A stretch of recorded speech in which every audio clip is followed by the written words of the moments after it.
और रूप परिवर्तन की प्रक्रिया निरंतर अखिल विश्व ब्रह्मांड में एक प्राकृतिक प्रक्रिया है। हाँ, इतना है कि मनुष्य वस्तु के साथ रहते रहते लगाव हो जाता है। एक स्वाभाविक प्रक्रिया है, तो उसकी अनुपस्थिति खलती है। ये भी एक स्वाभाविक बात है। जब शरीर के साथ मन की तरंग नहीं मिलता, असमानांतर हो जाती, तो सिद्धांत और दर्शन के अनुसार मन शरीर से निकल जाता है और इस मुक्त गगन में, आकाश में दूसरी वस्तु की खोज में लग जाता है अपने संस्कार के अनुसार। जब तक नहीं मिलती है तब तक वो भटकता रहता है, घूमता रहता है। लेकिन ये प्रक्रिया बहुत रहस्यपूर्ण है। इसमें एक ही सिद्धांत नहीं, कई सिद्धांत। लेकिन आज इच्छा नहीं करता कि मैं इन सिद्धांतों की चर्चा न करूं। जो कुछ भी हुआ बहुत अच्छा नहीं हुआ, ये समाज के दृष्टिकोण में, परिवार के दृष्टिकोण में।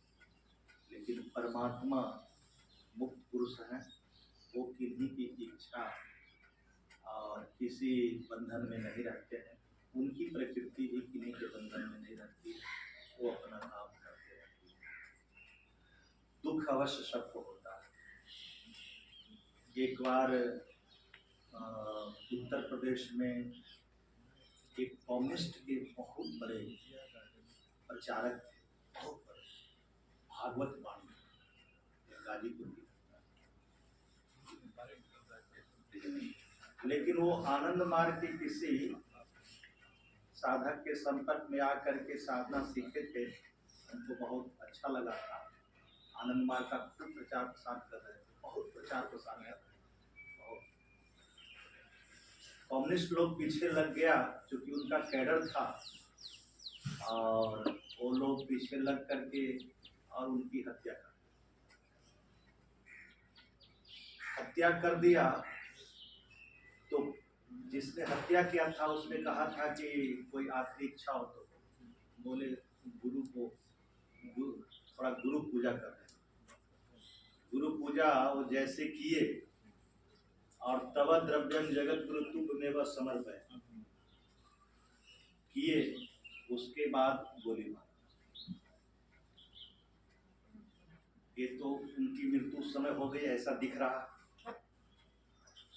उनके घर की उनकी जो अपनी माँ थी, बाबा को बहुत कोसी और आनंद मार्ग को बहुत कोसी, और कि आनंद मार्ग के कारण ही ऐसा हुआ, ये हुआ। उसके बाद कभी चुप ही न हो, दिन रात तो रो ही रही है, थोड़ा सा भी चुप न हो। घर में स्वाभाविक है, इतना यंग थे, आदत पांडे बहुत ओजस्वी थे, विद्वान थे, बहुत ही पॉपुलर थे।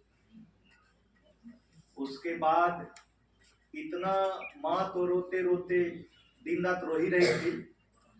3 दिन के बाद की घटना है कि उनकी अंधेरी रात में उनके कमरे में पूरा अंधेरा ही अंधेरा था। तो एक कमरे में, जिसको स्पेशल कमरा मान्यता के अनुसार रखा गया था, तो उस कमरे में बाबा प्रकट हो गए। पूरी, पहले तो पूरा कमरा रोशनी से भर गया, दीप प्रकाश से, और उससे बाबा सफेद वस्त्र में बैठे, माँ के करीब, हाजत पांडे की माँ के करीब। बाबा ने कहा कि माँ, बहुत शिकायत है ना कि मैं बिना असमय तुम्हारे बच्चे को लेके चला गया, सब मैं ही दोषी हूँ।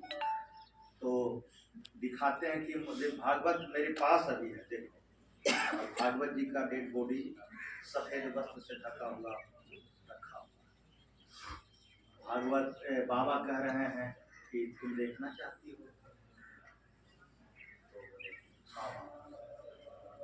तो बाबा बोले कि सिर्फ तुम ही देखोगे, और ढक करके, आज चेहरा उभार करके देख करके फिर ढक। तो जैसे ही अपने भागवत पांडे जी की चेहरा देखती है बाहर करके, और देखने के बाद फ्यू सेकंड हुआ होगा, भागवत जी ने उनको सब कुछ बता दिया इतने सेकंड कि हम क्यों गए, किस लिए गए, क्या हुआ, कैसे किया।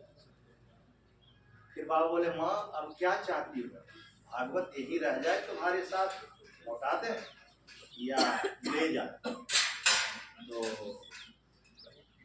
बोलते हैं कि बाबा अब सब समझ गए, बाबा अब हमको कुछ नहीं, जैसी आपकी इच्छा है। फिर बाबा से माँ बोली कि जब आप आए ही हो तो क्या लाऊं आपके लिए। माँ आज का समय तो कुछ लेने के लिए है नहीं, और बस हम आप ही से, आप बहुत करा रही थी, कष्ट में थी, तो हम आपको समझाने के लिए ही हमें आना पड़ा।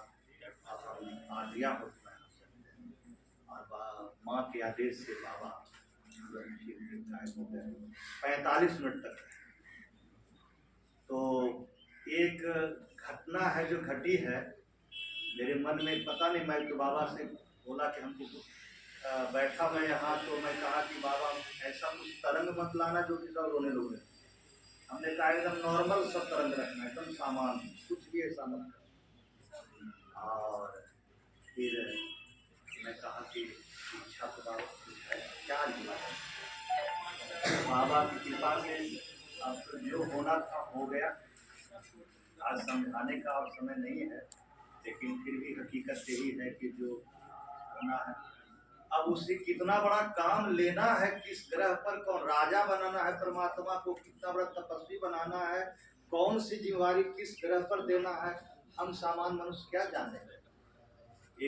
एक बाबा के कमरे में, ये कहाँ, आनंद नगर, वो बिना सिक्योरिटी, VSS के सिक्योरिटी को पूछे उछे एक छोटा बच्चा बाबा के कमरे में जाके हर दिन गोद में बैठ जाता, कई बार स्वरूपानंदा बताते हैं।